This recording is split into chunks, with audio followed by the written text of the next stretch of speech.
Hi, welcome back to another quick guide. Today I'll teach you how to stop text message from showing on lock screen iPhone. And it's literally an easy process, so make sure to watch until the end of the video to know how it's done.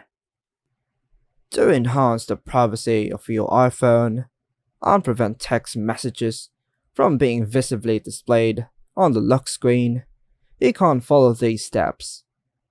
Firstly, navigate to the Settings app on your device, and once you get there, tap on Notifications and locate the specific app.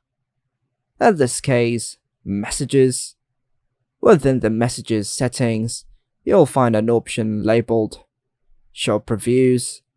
Then tap on it, then choose Never, or toggle this option off to disable the preview of message content on a lock screen.